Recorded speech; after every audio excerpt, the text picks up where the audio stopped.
Year 1 taught me how to live inside silence without letting it hollow me out. I'd wake up most mornings in the house on Ashcroft Lane before my alarm, make coffee in a kitchen that still didn't have all its plates unpacked, and drive to Holbrook Freight Systems by 7:15, before almost anyone else on the executive floor. Work became the place where the math still made sense, where effort produced results, where a good quarter was a good quarter regardless of whether anyone at a dinner table in Millhaven noticed. I closed the year with the company's freight margins up 6%, largely from a renegotiated fuel contract I'd personally taken to 3 competing vendors until I got the number I wanted. Nobody called to congratulate me. I didn't expect them to anymore, and that, more than anything else, was the real marker of year 1, not the silence itself, but how unremarkable the silence had become. Year 2 was the year the binder started. It began almost by accident. I was cleaning out a drawer in my home office in January and found the printed voicemail transcript from my mother's last call before the estrangement, the one about the $97,000, which I'd had transcribed for an unrelated reason months earlier and forgotten about. I sat holding it for a long moment, and instead of throwing it away, I put it in a plain black 3-ring binder I'd bought for a work project. Then I added the text message from Preston, the 4 words that had taken me 11 minutes to not respond to. Then a photo I'd taken of my grandmother's ring, which my mother had promised me when I was 19 and then quietly given to Preston's on-and-off girlfriend at the time, a fact I'd learned secondhand and never confronted anyone about.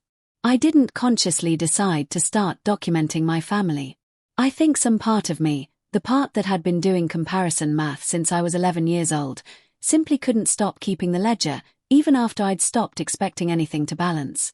By the end of year 2, the binder had 43 pages in it. Emails. Screenshots.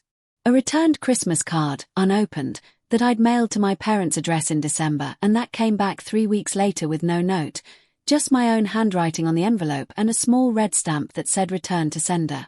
I kept that envelope in a plastic sleeve, the way you'd preserve something in a museum. I told myself it was for closure. I know now it was also, quietly, for evidence, though I couldn't have named what I thought I might need evidence for. Diane Okafor became, over those 2 years, the person I called when the silence got loud instead of quiet. The specific, disorienting kind of loud where you're doing the dishes on a Tuesday night and suddenly find yourself gripping the counter because you remembered your mother's face at that dinner table. Diane never told me to forgive them. She never told me not to. She just asked good questions, the kind that made me find my own answers. What do you actually want from them, Natalia? She asked me once, over dinner at a place on 3rd Street that had become our regular spot, recognition or repair. Because those are different projects, and you can spend your whole life confusing one for the other. I didn't have an answer for her that night. I'm not sure I have a complete one even now. My career, in those 2 years, did not slow down for any of this. If anything, it accelerated, the way certain kinds of grief convert directly into fuel if you let them. In September of year 2, Holbrook Freight Systems CEO, a sharp, tired man named Robert Kessler who'd built the company from 9 trucks in 1994 to a 460-employee operation, called me into his office and told me the board wanted to promote me to Chief Financial Officer, effective January 1st.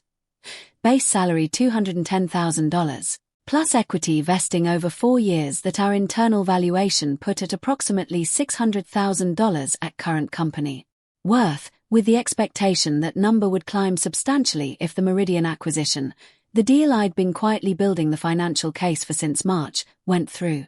It went through in February of year 3. $2.3 million, all cash, structured in a way that let us absorb Meridian's regional trucking routes without diluting equity. I was the one who flew to Pittsburgh 3 times to close it. I was the one who sat across from Meridian's outgoing owner, a 71-year-old man named Walt Bregman who reminded me a little of my grandfather, and negotiated the final number down by $400,000 in a single afternoon by finding a maintenance liability buried in their fleet records that nobody else had caught. Robert Kessler told the board afterward that I'd quietly become the smartest person in that building, which is a sentence I wrote down in the binder too, in a different section.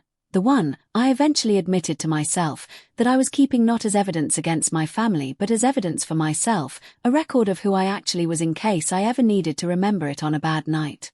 There was contact, during those 2 years, Not much, but enough to keep the wound from fully scarring over, which I've come to believe was not an accident. Families like mine don't do total silence well. Total silence requires the other person to stop existing as a source of anything, and I never stopped being useful to think about, even if I'd stopped being spoken to. The first contact came in June of year 2, a birthday card from my father with no note inside, just his signature, Dad, in the same slanted handwriting I remembered from report cards he never signed on time. I stared at that card for a long time trying to decide if it meant something. I decided, eventually, that it probably meant less than I wanted it to, an obligation fulfilled rather than a door opened, but I kept it in the binder anyway, in the plastic sleeve next to the returned Christmas card, an odd kind of matched set. The second contact was stranger. In November of year 2, I got a text from a cousin, Melissa, who I hadn't spoken to in years, that said only, "Saw the article about you in Columbus Biz. Your mom has it on the fridge all." I read that message probably 15 times. My mother had put an article about me on her refrigerator, the same refrigerator that had never held my 6th grade spelling bee trophy, the same house where my report cards got a nod and Preston's got concern, and she hadn't called me, hadn't texted me, hadn't done anything except apparently show a magazine clipping to relatives while I remained, to her directly, unreachable. I understood, reading Melissa's text, something about my mother I hadn't fully let myself see before. She wanted the version of me that looked good in print. She just didn't want the actual, inconvenient, opinionated, boundary-having version of me that had said no to a $97,000 loan at her kitchen table. The third contact, and the one that mattered most, came at the very end of year 2, in late February, 17 days before the 2-year anniversary of the dinner. It was a voicemail from Preston, left at 11:47 p.m. on a Thursday, which I only discovered the next morning because I'd had my phone on silent. His voice was different than I remembered. Flatter, more tired.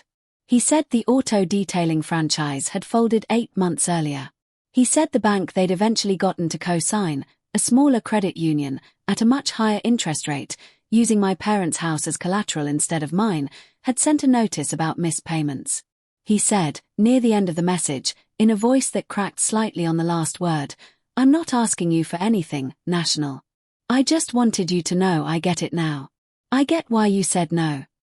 Then he hung up before I could call him back, and when I tried, it went straight to voicemail, and he never brought it up again after that, not once, in any conversation we had in the months that followed, as if saying it once, into a machine, at midnight, was the only way he could manage to say it at all.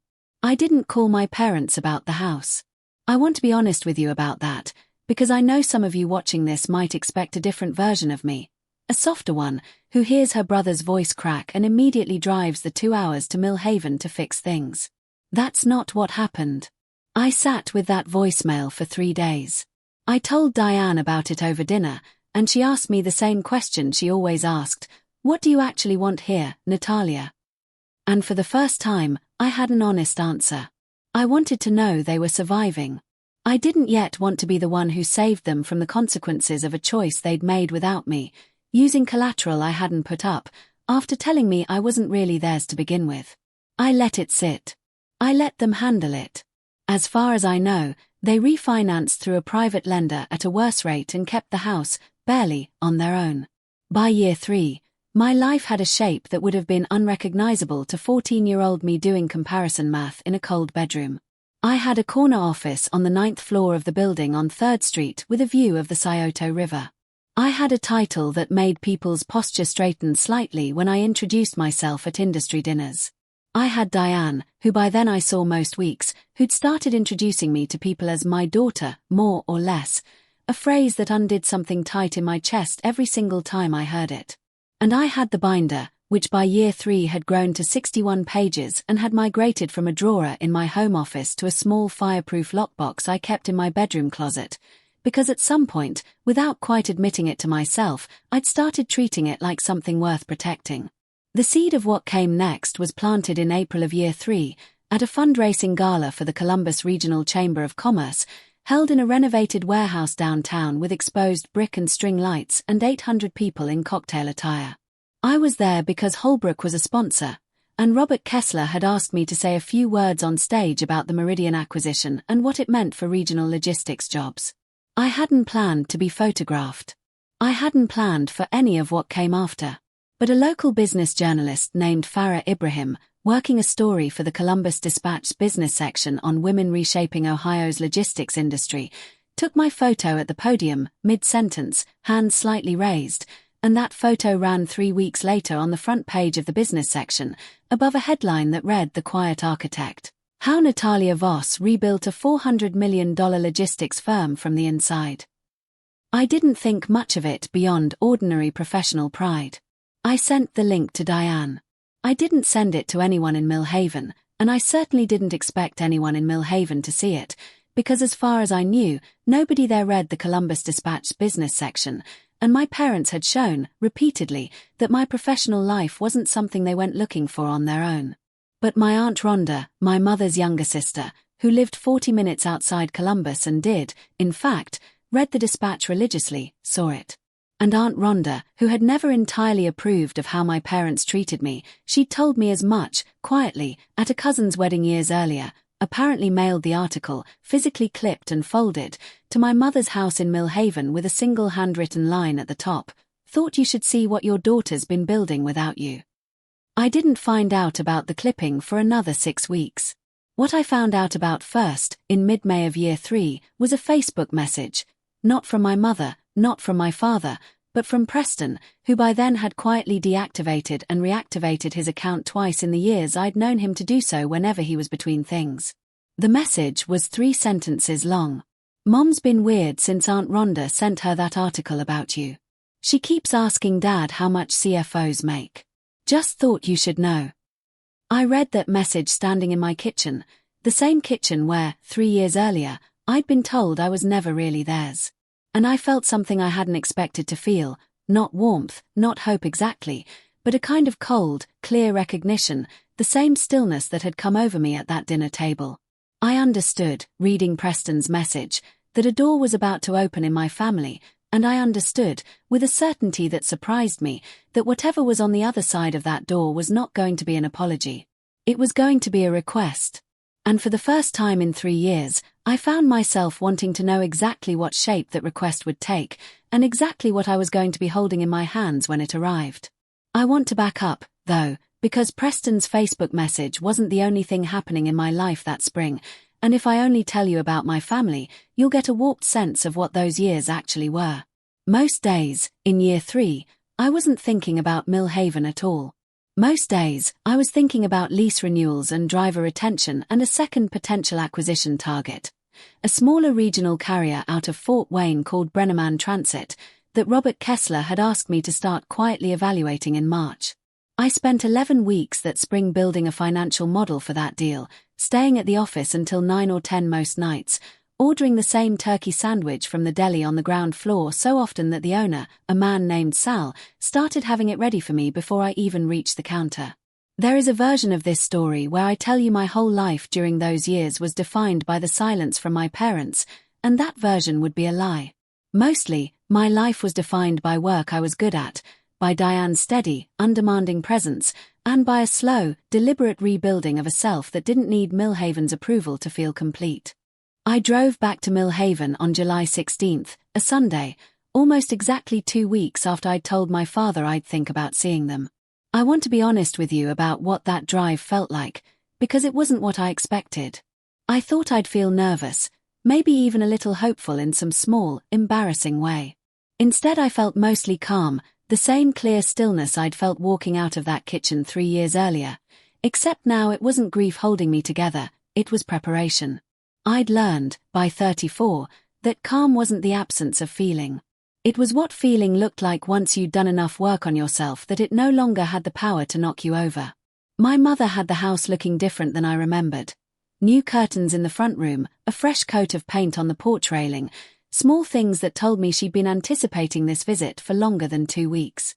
She hugged me at the door in a way that felt performed rather than familiar, her hand patting my back twice in quick succession, a gesture I remembered from childhood as something she did with people she wanted to seem warm toward rather than people she actually felt warm toward. My father hugged me too, longer, and that one felt real, or at least realer, his eyes a little wet when he pulled back, saying only, "Good to see you, Nat," in a voice that cracked slightly on my name. We sat in the front room, not the kitchen. I noticed that immediately, and I noticed myself noticing it, the way you notice a chess piece has moved before you understand the strategy behind the move. My mother had made lemon bars, the kind she used to make for church potlucks, and she talked for the first 20 minutes about safe things. The weather, a neighbor's new fence, Aunt Rhonda's knee surgery, in a way that felt like she was clearing her throat before saying something bigger. Preston wasn't there. I asked about him, and my mother said, a little too quickly, that he had a shift at the auto parts distributor, though later, when Preston and I spoke on the phone, he told me nobody had actually invited him that day, which told me something about how carefully this reunion had been staged. Eventually my mother set down her coffee cup, folded her hands the same way she had at that dinner table 3 years earlier, and said, "Natalia, I want you to know I've thought a lot about what I said to you. About you not really being ours." She paused, and I watched her choose her next words with visible effort. I was angry. And angry people say cruel things they don't mean. I hope you know I didn't mean it. I told her I appreciated her saying that, and I meant it, even though some old, tired part of me noted that this was the first time in 3 years anyone had actually apologized for anything, and that it had taken a newspaper article to produce it. I didn't say that out loud. I'd learned, from Diane, that you could hold 2 things at once, appreciation for a gesture and clear-eyed awareness of its timing, without needing to announce the second thing in the moment. My father talked more than I remembered him ever talking, asking real questions about Holbrook, about the Meridian deal, about what a CFO actually did day to day, in a tone that sounded like genuine curiosity rather than performance. I let myself enjoy it, cautiously, the way you'd test weight on ice you weren't sure would hold. It was a good afternoon, on the surface. I left around 6, promising to come back, and driving home that evening, I let myself feel something close to hope for the first time in 3 years. That hope lasted almost exactly 5 weeks. In late August, I got a call from my mother, an actual call, unprompted, the first she'd initiated in over 3 years, asking if I'd come to Sunday dinner again, just family, nothing fancy. I said yes. This time, Preston was there, along with, unexpectedly, my father's older brother, my Uncle Dale, a soft-spoken man who ran a small insurance agency in Newark and who I hadn't seen since my grandmother's funeral 8 years earlier. I remember thinking it was strange that Uncle Dale had been invited to what was supposedly just family, nothing fancy, but I didn't think much more of it until dinner was almost over, when my mother, in a tone I recognized instantly as the sideways asking tone from years earlier, said, "Dale's actually been wanting to talk to you about something, Natalia. Insurance-related. Business-related, really." Uncle Dale, to his credit, looked uncomfortable saying it, and I've since wondered how much of what happened next was his idea versus something he'd been asked to deliver on someone else's behalf. He explained that he had a client, a man named Curtis Bramwell, who owned a chain of 3 regional insurance offices across central Ohio and was looking to sell, and that the sale price, $925,000 for all 3 locations plus the existing book of business, was, in Dale's words, a steal for the right buyer with capital and the financial background to run it properly.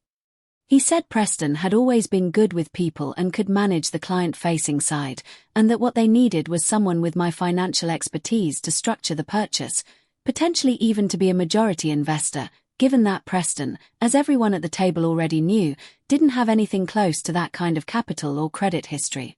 I sat very still while Dale talked, doing the same comparison math I'd been doing my entire life, except now the variables were different. Not who got more attention at dinner, but who was actually asking for what, and why now, and why through Dale instead of directly. I asked, as neutrally as I could manage, what the ask actually was. Dale said they were hoping I might consider putting up somewhere between $400,000 and $600,000 as either a loan or an equity investment, with Preston running day-to-day operations and drawing a salary, and with the business itself, and potentially the house on Ashcroft Lane, discussed as possible collateral, just as a formality for the bank's comfort. My mother watched me while Dale explained all this with an expression I hadn't seen from her before, not quite pleading, not quite calculating, something in between, the specific look of a person who has convinced herself that what she's asking for is actually a kindness she's doing for everyone at the table, including me. I told them I'd need to see the actual numbers, the real financials for Bramwell's business, not just Dale's summary, before I could consider anything, and that I wasn't going to make any decisions at a dinner table. It was the same answer, structurally, that I'd given 3 years earlier about the auto detailing franchise, except this time I said it more gently, because I could see, underneath the ask, real desperation, and I didn't want to repeat the exact rupture of that first dinner if I could avoid it. My mother's face flickered with something like relief, mistaking my caution for eventual agreement. I let her have that mistake for the drive home, because I hadn't yet decided how I actually felt. What happened over the following 6 weeks is the part of this story that changed everything, and it happened almost entirely by accident. In mid-September, I drove to Millhaven again for what was supposed to be a low-key visit, arriving about 40 minutes earlier than I'd told my mother I would, because a meeting at Holbrook had ended sooner than expected. I let myself in through the side door, the way I had as a teenager, calling out that I was there, and got no answer. My mother's car was in the driveway, but the house seemed empty on the ground floor. I heard voices from upstairs, through the heating vent in the hallway that had always carried sound strangely between the kitchen and my parents' bedroom, a quirk of the house's old ductwork that I'd forgotten about until that exact moment. My mother was on the phone, and I recognized Aunt Rhonda's voice on the other end, tinny and half-audible through the vent, the two of them clearly mid-conversation. I want to be honest that I didn't mean to eavesdrop. I started up the stairs to let them know I was there, and stopped, one hand on the railing, when I heard my own name, and then heard something that made my whole body go cold in a way I hadn't felt since that dinner 3 years earlier. If Natalia puts up the money and Preston's name is on the deed too, my mother was saying, her voice pitched low but perfectly clear through the old vent, then even if something happens to her, God forbid, or even if she just decides down the road she doesn't want anything to do with us again, the business stays with Preston. That's the whole point, Rhonda.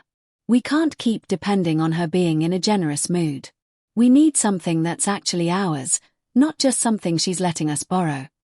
I stood on the stairs for what felt like a long time, though it was probably less than a minute, listening to my mother explain, in a voice she'd never once used speaking directly to me, a plan that involved my capital and my brother's name on a deed, structured specifically to survive any future estrangement I might choose, as though my presence in the family had become, in her mind, not a relationship to repair but a resource to lock in before I got away again. I didn't confront her that day. I went back down the stairs quietly, let myself out the side door, sat in my car in the driveway for 6 minutes, and then drove around the block twice before going back in through the front door, ringing the bell this time, letting her come down and greet me as though I'd just arrived. I don't know exactly why I didn't say anything right then. Some of it was shock. Some of it, I think, was that old, familiar instinct to gather all the information before making a move, the same instinct that had made me build financial models for 11 weeks before recommending an acquisition, applied now, uncomfortably, to my own family. I called Diane that night from my car in the driveway of my own house, and I told her everything I'd heard. She was quiet for a long moment before she said, "Natalia, I think it's time you talk to an attorney. Not because you're planning to do anything drastic.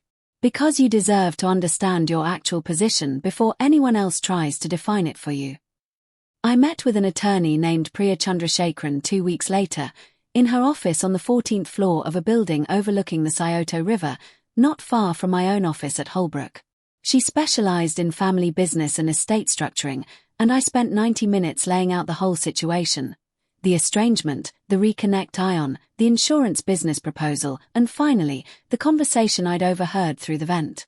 Priya listened without much visible reaction, the professional stillness of someone who has heard versions of this story many times before, and then walked me through my actual legal exposure. If I invested in the Bramwell acquisition as an equity partner with Preston, and the deed or ownership documents named him as co-owner regardless of who provided the capital, I could be structurally locked into a business relationship with my family that I had no ability to unwind, particularly if my parents' home was used as collateral and something went wrong. She recommended, if I chose to proceed with any version of this at all, that I insist on sole ownership with Preston as a salaried employee rather than a co-owner, and that any capital I provided be structured as a documented loan with clear repayment terms, not an informal family investment. "The people asking you for this money," she said, closing her folder. have already shown you, in the clearest possible language, that they see your generosity as something to be protected against, not repaid. Structure accordingly.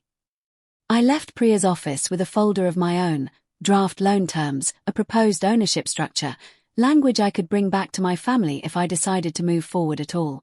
I didn't know yet whether I would.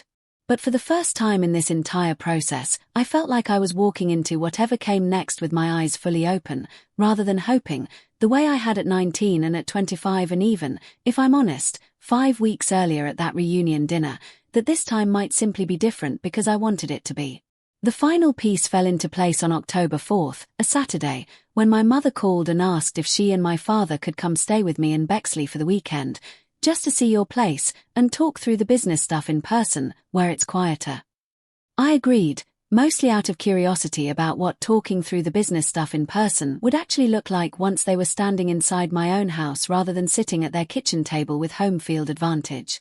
They arrived on a Friday evening in October, my mother exclaiming over the house in a way that felt, again, performed rather than fully genuine, commenting on the granite countertops, the size of the primary bedroom, the make and model of my car in the driveway, a black Audi Q5 I'd bought 2 years earlier with cash. Over the course of that weekend, I watched my mother do something I hadn't fully let myself notice her doing 3 years earlier, back when I was too raw to see the pattern clearly. She asked a series of small, seemingly casual questions that, added together, amounted to a fairly complete financial audit of my life. What my mortgage payment was. Whether I had much saved up, separate from retirement. Whether Holbrook offered stock options and how those typically worked out for people. Whether I'd ever thought about setting something up in case anything happened to me, and who, if so, I'd name. My father, for his part, spent an unusual amount of time in my home office, ostensibly admiring the view of my backyard, but I noticed him more than once looking at the framed documents on my wall. My CFO appointment letter, a photo of me and Robert Kessler at the Meridian closing, a small plaque from the Columbus Regional Chamber of Commerce, with an expression that was harder to read than my mother's. Something between pride and calculation that I couldn't fully separate from each other. By Sunday afternoon, sitting on my back patio with iced tea my mother had insisted on making despite my having plenty already prepared, I understood, with total clarity, exactly what this weekend had actually been. It wasn't a visit. It was reconnaissance, however unconsciously my parents might have framed it to themselves, an assessment of exactly how much I had, how liquid it was, how accessible it might be, and how best to position Preston, and by extension them, to have a permanent claim on some portion of it before I had the chance to change my mind about them again. I didn't say any of this out loud that weekend. I smiled, answered their questions with careful, general answers that gave away less than they were fishing for, and let them leave on Sunday evening believing the Bramwell deal was still very much alive, still very much something I was seriously considering, still very much a door they'd successfully pushed back open. What they didn't know, what I hadn't told a single person outside of Diane and Priya Chandrasekharan, was that I'd already decided, sometime during that reconnaissance weekend, watching my mother count granite countertops and calculate mortgage payments in her head, that I was not going to hand over $400,000 to $600,000 to fund my brother's ownership stake in anything, structured any way they wanted it structured. But I hadn't decided yet how to tell them that, or when, or what I wanted the moment of telling them to actually look like. I got my answer 3 weeks later, in the first week of November, in a way none of us could have planned for, because it didn't come from me at all. It came from my mother's own hospital records call, the one she'd made back in June and never mentioned to anyone, finally circling back around to her in the form of a follow-up letter from the Zanesville Hospital's records office. A letter she left, unthinkingly, on her kitchen counter during a visit I made that same week, a letter I only glimpsed the corner of before she swept it into a drawer with a speed that told me, instantly, that whatever it said mattered enormously, and that she had absolutely no intention of letting me see it. I didn't ask her about it that day. I filed it away, the way I filed everything, and drove home turning the moment over in my mind, replaying the exact speed with which the letter had disappeared into that drawer, not the unhurried motion of someone tucking away a bill or a coupon, but the quick, almost reflexive motion of someone hiding something they'd been dreading seeing arrive. I told Priya about it at our next meeting, in mid-November. Mostly as an aside, while we were finalizing the loan structure language for the Bramwell deal, I still hadn't decided whether to move forward with. Priya, who had spent over 2 decades untangling family businesses and family secrets in roughly equal measure, didn't seem particularly surprised. Families under financial pressure develop all kinds of parallel anxieties, she said, sliding a revised term sheet across the table to me. It might be nothing. Old medical bills. A life insurance policy she let lapse. People hide all sorts of small shames.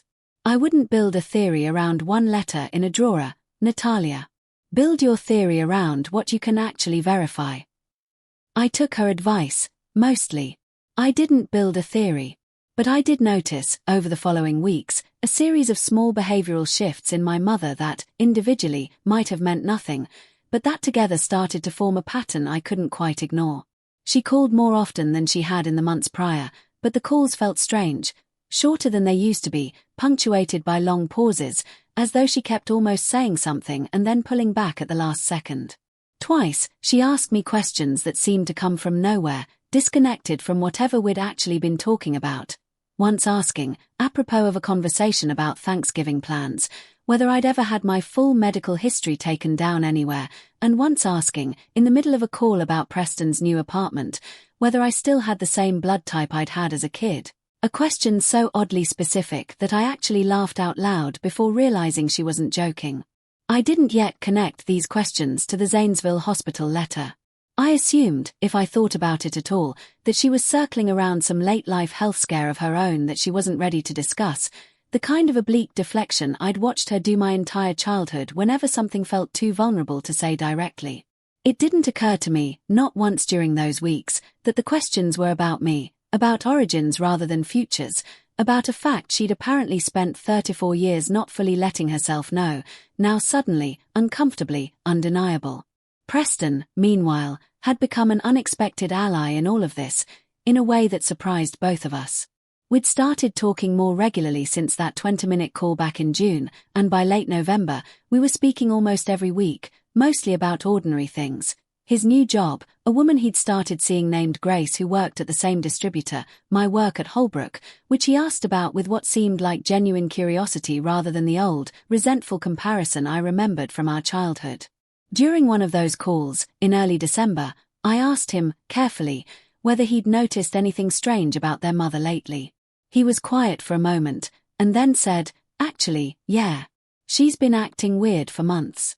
Like, I walked in on her crying in the bathroom back in June, right after Aunt Rhonda sent that article. She said it was allergies. It wasn't allergies. National. I've seen Mom cry maybe 3 times in my whole life, and that wasn't allergy crying." That detail stayed with me for a long time. My mother, alone in a bathroom in June, crying over something she told her own son was allergies. In the same week I would later learn she'd made 4 calls to a hospital records office 2 counties away. I didn't have the full picture yet.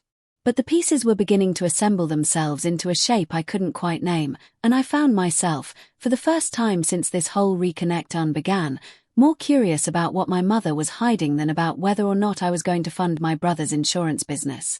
The Bramwell deal itself moved forward on a separate, parallel track through December, mostly because I let it, partly out of genuine, cautious openness to the idea of helping Preston in a way that was actually structured to succeed, and partly, I'll admit, because keeping the conversation alive kept me inside my family's orbit long enough to figure out what else was happening.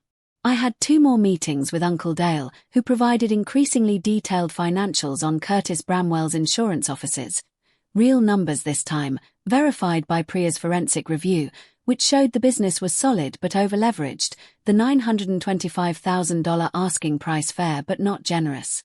I told my mother, in a phone call in mid-December, that I was willing to consider structuring a loan to Preston directly, at a modest interest rate, with the business itself as sole collateral and Preston as the only name on the ownership documents, repayable over 10 years. I did not offer equity. I did not offer to have my name, or the house on Ashcroft Lane, entangled with anything. My mother's reaction told me everything I needed to know about what the actual plan had been all along. She went quiet on the phone for a long moment, and then said, in a voice that had lost its earlier warmth entirely, "That's not really what we talked about, Natalia. We talked about you and Preston doing this together. As partners. I told her, as evenly as I could, that a documented loan with clear terms was the only structure I was comfortable with, and that if that didn't work for the family, I understood, but it was where I stood. She didn't argue further in that conversation. She simply said she'd have to think about it and talk to your father, and hung up shortly after, in a tone that made clear the conversation had disappointed her in a way that had very little to do with Preston's business prospects and a great deal to do with the fact that I had refused, once again, to become permanently, structurally entangled with people who had already shown me, through a heating vent in a house I grew up in, exactly how they intended to use that entanglement. 3 weeks after that reconnaissance weekend, in the first week of November, something happened that none of us could have planned for, because it didn't come from me at all. It came from my mother's own hospital records call, the one she'd made back in June and never mentioned to anyone, finally circling back around to her in the form of a follow-up letter from the Zanesville Hospital's records office. The letter she left, unthinkingly, on her kitchen counter during a visit I made that same week, a letter I only glimpsed the corner of before she swept it into a drawer with a speed that told me, instantly, that whatever it said mattered enormously, and that she had absolutely no intention of letting me see it. I want to be honest with you about the state of things by the middle of December, because it's important to understanding what happens next. On paper, my family and I were in the middle of a modest, reasonable financial negotiation, a documented loan for a legitimate business opportunity, structured with an attorney's guidance, nothing dramatic. Underneath that surface, though, 3 separate currents were running at once, mostly invisible to each other. My mother was sitting on a piece of information from a hospital records office that she had shown no willingness to share with anyone. My father seemed to be quietly cataloguing the material evidence of my success every time he visited, in a way I still couldn't fully interpret as either pride or something more calculating. And I was sitting on a term sheet from Priya Chandrasekharan, a fireproof lockbox with a binder that now ran to over 90 pages, and a growing, uneasy certainty that whatever came next in this story was not going to be resolved quietly, at a kitchen table, over lemon bars. That certainty proved correct on January 9th, a Friday evening, when my mother called me at 6:15 p.m., her voice tight in a way I'd never heard before, and said, without any preamble at all, "Your father and I are coming to see you tomorrow. There's something we need to tell you in person. Something important." I asked her what it was about. She said only, "Please just be home, Natalia," and hung up before I could ask anything further. I called Diane that night, and I called Preston, who told me he had no idea what was going on either, though he mentioned, almost as an afterthought, that their mother had been on the phone with someone from out of state earlier that week, someone Preston didn't recognize, for almost 40 minutes, behind a closed bedroom door. I didn't sleep much that night. I sat in my home office until nearly midnight, going through the binder page by page, not because I thought I needed it yet, but because some old, careful part of me wanted everything in order before whatever was coming actually arrived. The next morning, January 10th, I was in my kitchen at 9:40 a.m., coffee in hand, when I heard a car pull into my driveway. My parents' grey Bic, 2 hours early for whatever time they'd apparently intended to arrive, my mother already out of the passenger seat and walking toward my front door before my father had even fully parked, a manila folder of her own visible under her arm, held against her chest the way you'd hold something you were afraid of dropping. My mother was at my front door before I'd even set my coffee down, her knuckles rapping against the wood in a rhythm I recognized from childhood. 3 short knocks, the same ones she used to use outside the bathroom door when she thought I was taking too long. My father was still locking the Bic, moving slower, his shoulders pulled in on themselves in a way that told me, before either of them said a word, that whatever they'd driven 2 hours to tell me wasn't something either of them wanted to say. I opened the door and let them in. My mother walked past me into the front hallway without her usual commentary about the house. No mention of the countertops this time, no questions about my mortgage. She stood in the middle of my living room, still clutching the manila folder against her chest, and said, "Can we sit down?" We sat a day. My father took the armchair by the window, the one Diane usually sat in on Sunday evenings, and my mother sat on the edge of the couch across from me, close enough to hand me something, far enough that I understood she wasn't ready to yet. For a long moment, nobody said anything at all. I could hear the refrigerator humming in the kitchen and, faintly, a dog barking somewhere down the street. "I need to tell you something," my mother finally said, "and I need you to let me get through it before you say anything, because if you stop me, I don't think I'll be able to start again." I told her to go ahead. What came out of her over the next several minutes was not, in any way, the conversation I had expected. She told me that back in March, 3 years and 1 month after the dinner where she'd told me I was never really theirs, she'd been going through a box of old paperwork in the garage. Tax records, mostly, nothing important, and had come across a folder she hadn't opened in over 30 years, containing my birth records from Zanesville General. She said she'd always kept it separate from Preston's, in its own folder, though she claimed, at the time, she'd never fully let herself examine why. Inside it, she found something she said she'd forgotten existed. A discharge paperwork discrepancy flagged by a nurse on the day I was born, a note referencing a bassinet identification correction made roughly 6 hours after delivery, the kind of small administrative footnote that, in 1990, in an overworked maternity ward with 3 births happening within the same 2-hour window, nobody had thought worth pursuing further at the time. "I always felt something," my mother said, her voice starting to shake in a way I had genuinely never heard from her before, not once in 34 years. "Not something I could explain. You didn't look like either of us as a baby, and everyone said it happens, babies change, but I felt it, Natalia, in a place I never let myself say out loud, not to your father, not to anyone. And when I found that paperwork in March, I couldn't stop thinking about it. So I called the hospital's records office. I didn't tell anyone. I just needed to know if I was crazy." The hospital, she explained, still maintained decades of archived birth records at a retention facility, and after several calls and a formal request, a records administrator confirmed that on the date of my birth, 2 baby girls had been born within 11 minutes of each other on the same overnight shift, and that the bassinet identification correction referenced in my file corresponded to a similar note in another family's file. A family named Reyes, whose daughter had been discharged. According to the same records, under circumstances the hospital, even now, could only describe as administratively unclear. My mother said the hospital, wary of liability, had been cautious and slow, but had eventually, this was the letter I'd glimpsed on her counter in October, recommended that both families pursue independent DNA testing for clarity, while declining to confirm anything definitively themselves. She said she'd sat with that letter for 6 weeks, terrified, before finally doing what it suggested, mailing a cheek swab to a lab in September under an assumed sense of dread she said she couldn't fully justify even to herself. The results came back on January 3rd, she said, and here her voice finally broke completely, the folder in her lap shaking slightly with her hands. "Natalia, you're not, biologically, you're not mine. Or your father's. There was a mix-up.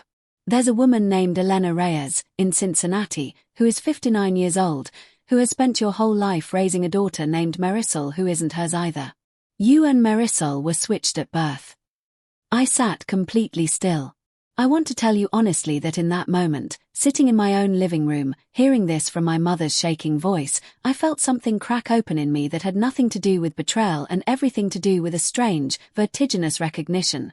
The words she'd said to me at that kitchen table 3 years earlier. "You were never really ours," suddenly reorganizing themselves from cruelty into something closer to accidental prophecy. A truth she had apparently sensed, in some inarticulate, defended way, for over 3 decades, and had chosen, when she finally needed a weapon against me, to weaponize rather than examine. My father, from the armchair, said quietly, "We should have told you the second we suspected anything, national. Instead your mother sat on it for months, and I let her, because I didn't know what to do with it either." It was the first time in the entire conversation he'd spoken, and something about the plainness of the admission, no defense, no softening, told me it was probably the truest thing either of them had said to me in years. I got up from the couch and walked to the kitchen, not because I needed anything, but because I needed a minute of motion, a minute where nobody was watching my face. I filled a glass of water I didn't drink, and I stood at my own kitchen counter, granite, the kind my mother had exclaimed over in October, apparently while doing arithmetic about my net worth in the same breath, and I let myself feel, fully, for about 90 seconds, the strange vertigo of the last few minutes. Then I went back into the living room, Because whatever this conversation was going to be, I wasn't going to have it from a different room than my parents', hiding behind a kitchen island the way I imagine my mother had hidden behind 34 years of unspoken suspicion. I asked my mother, once I trusted my voice enough to use it, why she hadn't told me any of this back in July, when we'd had lemon bars in the front room and she'd apologized for the dinner. She'd already known by then, the discharge paperwork, the phone calls, the hospital's cautious letter, even if she hadn't yet had the DNA confirmation sitting in a lab file with her name on it. She looked at her lap for a long moment before answering. Because I was scared that once you knew, you'd have a reason to leave for good. That you'd go find your real family and never look back, and we'd have nothing left of you at all, not even the estrangement, not even the hope of you coming back. At least while it was just a suspicion, I still had a daughter, even a difficult one, even one I'd hurt badly. Once it was confirmed, I was terrified I'd have nothing. I told her, and I meant this with everything in me, that biology was not the same thing as belonging, and that if she'd actually believed that all along, if she'd treated me, for 34 years, as fully hers regardless of blood, this conversation might have gone very differently. But she hadn't. She'd measured me against Preston my entire childhood in ways that had nothing to do with DNA, and everything to do with some intuitive, unexamined sense that I was other, lesser, borrowed. The tragedy of it, I told her, wasn't the mix-up itself. Hospitals make mistakes. That was a fact of circumstance, nobody's fault, nothing to be ashamed of on its own. The tragedy was that she'd apparently felt that otherness in her body for 34 years and had let it curdle into treatment I'd spent a decade unlearning, instead of ever once asking the harder, more honest question of why a suspicion about blood should have anything at all to do with how much love a child deserved. My mother flinched at that, visibly, the way you flinch at a fact you already know but have never heard said out loud by someone else. I never wanted to feel that way, she said. I want you to know that. I never chose to feel like you were separate from us. It sat in me, from the beginning, and I didn't have words for it, and I think somewhere along the way, not having words for it made it worse instead of better, because I never let anyone help me put it down. You had 34 years to find the words, I said, and I want you to know I said it gently, not cruelly, the way you'd point out something to someone you were still, despite everything, hoping to salvage a relationship with. I'm not asking you to have handled a hospital's mistake perfectly in 1990. I'm asking why, once you had a grown daughter standing in front of you, capable and successful and reaching out to you even after everything, your first instinct in March of this year was still to hide the discovery rather than bring it to me and let us figure it out together. This is the part where I want to be honest with you about something else, because I promised you at the start of this story that I'd tell you what happened, not perform a version of it for the camera. I had actually already known, by that point, more than my mother realized. Diane, back in November, after hearing about the letter on the kitchen counter and the strange questions about blood type and medical history, had gently suggested I consider my own DNA test, just so you're never walking into a room less informed than the people in it. I'd taken her advice, mostly out of caution rather than suspicion, sending a sample to a different lab in early December. My results, along with a supplementary report Priya Chandrasekharan had quietly helped me commission from a genealogist specializing in hospital record disputes, had come back on January 6, 3 days after my mother's own results, though I hadn't known that timing at the time. The manila folder I'd mentioned at the very start of this story, the one Diane stood beside me holding at the bank lobby on 5th and Grant, was mine. It contained my own confirmation, plus something my mother's version didn't have. Contact information for Elena Reyes, obtained through the same genealogist, and a letter I had already drafted, unsent, to a woman I had never met who might, biologically, be my mother. I told my parents this. I watched my mother's face go through something complicated, relief that I'd already known and hadn't been ambushed the way she clearly feared, and something adjacent to fear, realizing I'd been sitting on this knowledge for days without telling her, doing my own quiet, careful research the way I did everything, building my own case before walking into the room. My father asked, carefully, whether I'd already reached out to the Reyes family. I told him not yet, that I'd wanted to understand my own footing first, the same instinct that had made me spend 11 weeks building a financial model before recommending an acquisition, applied now, unavoidably, to my own identity. Have you contacted her? My mother asked again, quieter this time. Elena Reyes. I told her not yet. I told her I hadn't decided how, or whether I wanted an active relationship with a biological family I'd never known existed, or whether I simply wanted the facts settled and the door left open for later. I told her, and I watched this land harder than almost anything else I said that day, that regardless of what I decided about Elena Reyes, it had no bearing whatsoever on how I felt about the people who had actually raised me, that biology hadn't made her cruel to me for 34 years, and biology, or the lack of it, wasn't going to be what determined whether I forgave her either. This is the moment I want you to understand carefully, because it's the center of everything this story has been building toward. My mother, hearing that, started crying in a way I had never once seen from her, not composed, not managed, not the careful, church-appropriate tears she'd shown at funerals and weddings over the years, but something raw and undone, her hands over her face, her shoulders shaking. I said the cruelest thing I've ever said to another human being, she said, through her hands, and it turned out to be true, and instead of it being some kind of relief, it's the worst thing that's ever happened to me, because now I have to live with the fact that I meant it as a weapon and I might have been right the whole time and it still doesn't excuse a single word of it. I let her have that moment. I didn't rush to comfort her, and I didn't pile on either. I sat with the quiet, the way I'd learned to sit with quiet over 3 years of an estrangement that had taught me silence wasn't always an enemy. Eventually, once she'd quieted enough to hear me, I said the line I'd been carrying somewhere inside myself for 3 years without fully knowing I'd been building it. You spent 34 years measuring how much of my love was owed based on blood you weren't even sure was there.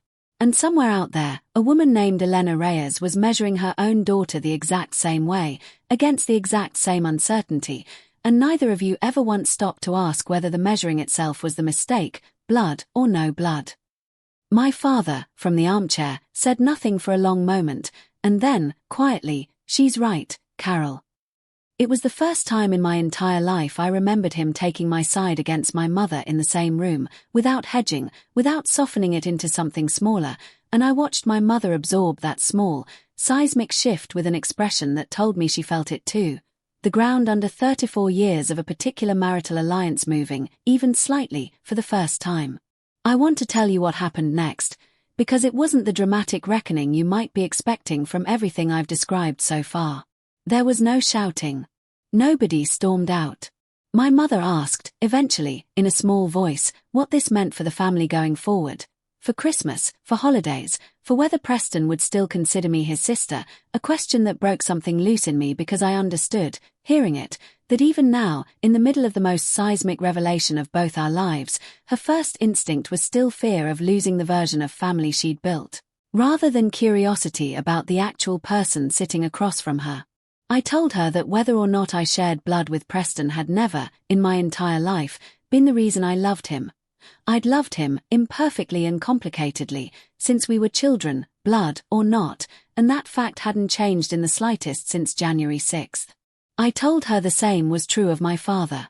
What I couldn't promise her, I said, was that I felt the same automatic, unconditional obligation toward her that she seemed to still be assuming was owed, not because of the DNA results, but because of 34 years of choices she'd made long before any of us knew there was a mix-up at all.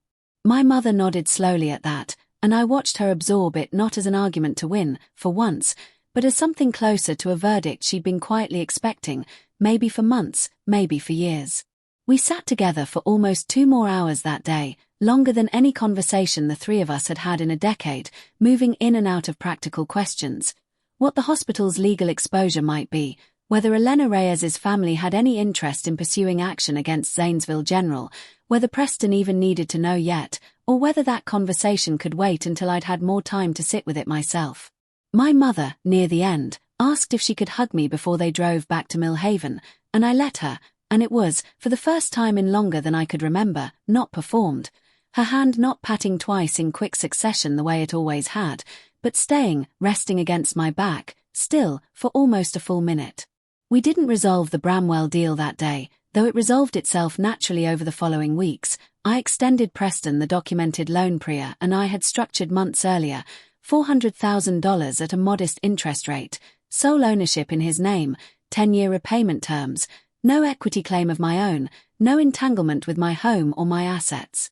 He signed it in February, And as of this recording, he's 11 months into running Bramwell Insurance Group. Current revenue tracking 18% ahead of the acquisition year projections Priya's forensic review had modelled. He's never once missed a payment. He calls me now most Sundays, not to ask for anything, just to talk, and somewhere in the last year, without either of us fully noticing when it happened, he became the person in my family I trust the most, DNA notwithstanding. I told Preston about the DNA results myself, in person, over dinner in late January, at a small Italian place near his apartment in Newark. He was quiet for a long time after I finished, turning his fork over in his hands, and then he said something that undid me more than almost anything my parents had said in that living room. "You're still my sister, National. That's not a discussion. I don't care what the paperwork says." It was the simplest sentence anyone in my family had said to me in years, and it was, in its own way, the most important one. My father and I have rebuilt something slow and real over the past several months. Not fully repaired, not pretending the years of quiet neglect didn't happen, but real. He drove to Columbus in March, alone, without my mother, and took me to lunch at a diner near my office, and told me, over coffee that had gone cold, that he'd spent 34 years failing to protect me from a dynamic in our house that he'd noticed and never once had the courage to interrupt, DNA or no DNA, and that he was sorry, fully, without qualification, for the first time in either of our lives. I believed him. I still believe him. My mother and I are still working on it. We talk every few weeks. It's careful and it's honest, in a way our relationship has genuinely never been before, and I've come to believe that's worth more, right now, than a fast, false reconciliation would be. I did eventually write to Elena Reyes, in April, and we've spoken twice by phone since. Careful, tentative conversations between two women who share biology and nothing else, both of us cautiously, respectfully curious about a connection neither of us asked for and neither of us is quite ready to name yet.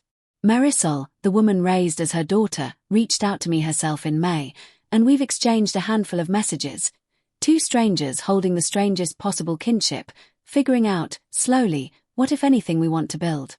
If you're still with me, I want to leave you with the thing I actually believe now, after all of this, more than any thesis I could have written for you at the start of this story.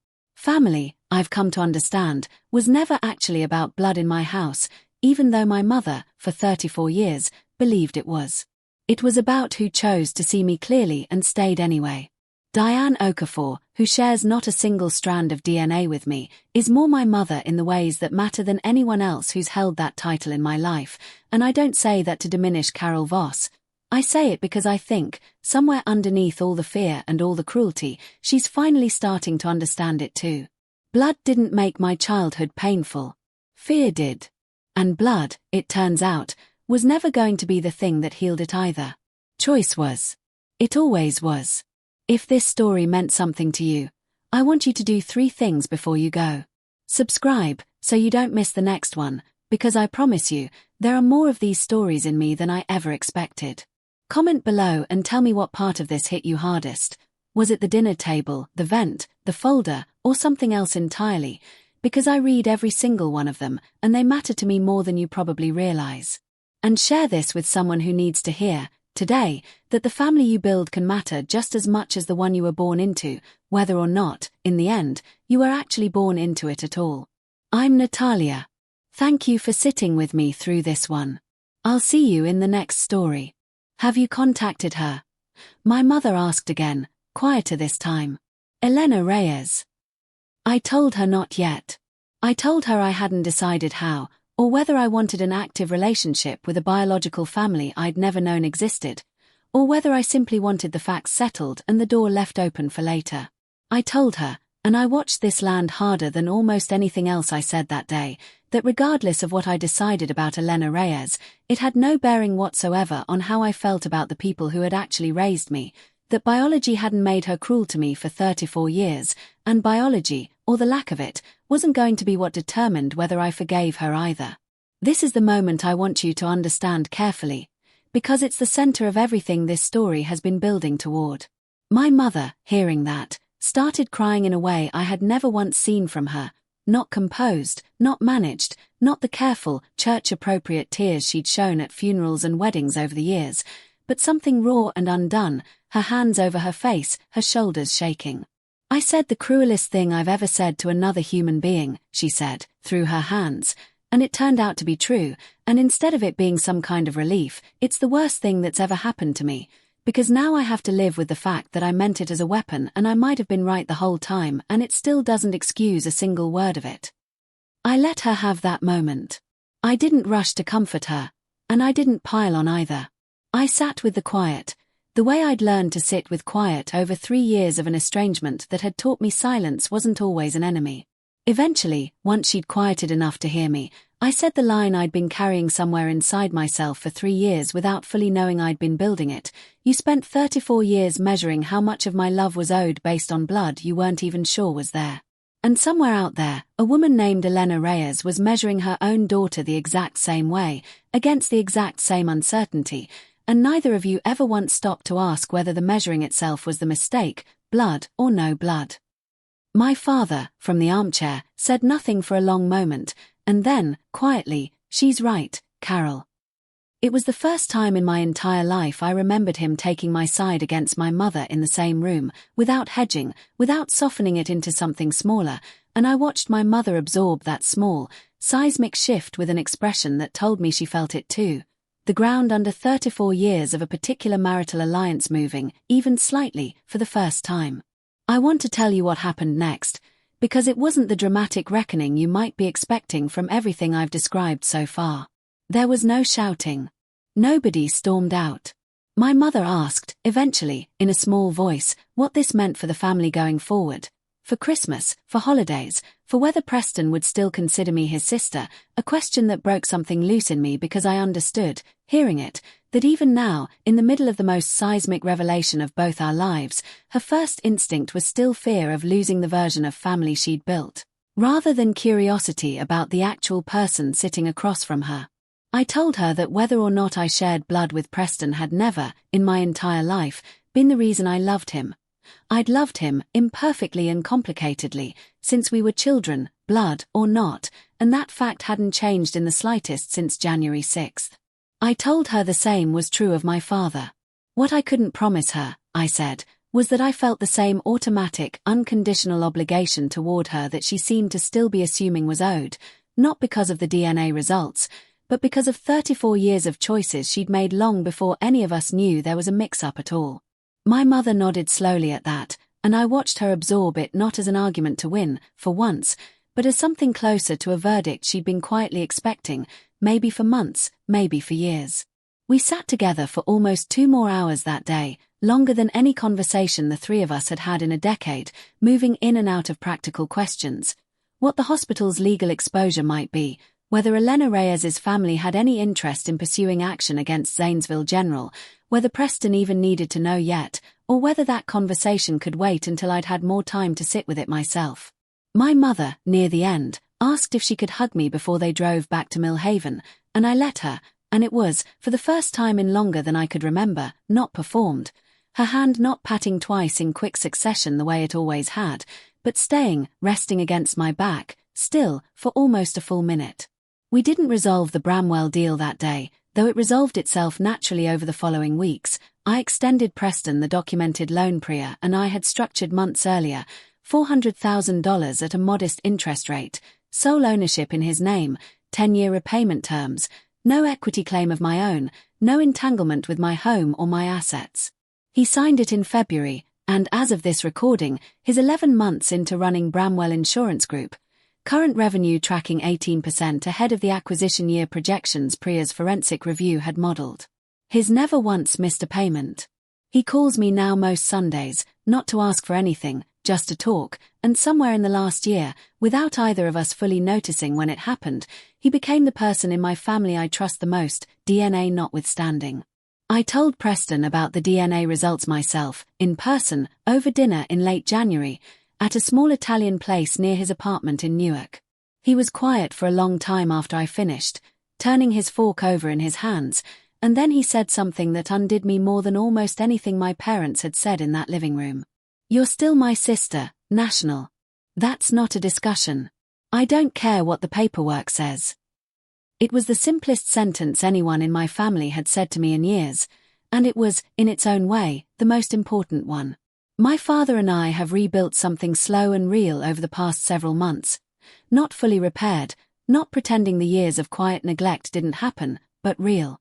He drove to Columbus in March, alone, without my mother, and took me to lunch at a diner near my office, and told me, over coffee that had gone cold, that he'd spent 34 years failing to protect me from a dynamic in our house that he'd noticed and never once had the courage to interrupt, DNA or no DNA, and that he was sorry, fully, without qualification, for the first time in either of our lives. I believed him. I still believe him. My mother and I are still working on it. We talk every few weeks. It's careful and it's honest, in a way our relationship has genuinely never been before, and I've come to believe that's worth more, right now, than a fast, false reconciliation would be. I did eventually write to Elena Reyes, in April, and we've spoken twice by phone since. Careful, tentative conversations between two women who share biology and nothing else, both of us cautiously, respectfully curious about a connection neither of us asked for and neither of us is quite ready to name yet. Marisol, the woman raised as her daughter, reached out to me herself in May, and we've exchanged a handful of messages. Two strangers holding the strangest possible kinship, figuring out, slowly, what if anything we want to build. If you're still with me, I want to leave you with the thing I actually believe now, after all of this, more than any thesis I could have written for you at the start of this story. Family, I've come to understand, was never actually about blood in my house, even though my mother, for 34 years, believed it was. It was about who chose to see me clearly and stayed anyway. Diane Okafor, who shares not a single strand of DNA with me, is more my mother in the ways that matter than anyone else who's held that title in my life, and I don't say that to diminish Carol Voss. I say it because I think, somewhere underneath all the fear and all the cruelty, she's finally starting to understand it too. Blood didn't make my childhood painful. Fear did. And blood, it turns out, was never going to be the thing that healed it either. Choice was. It always was. If this story meant something to you, I want you to do 3 things before you go.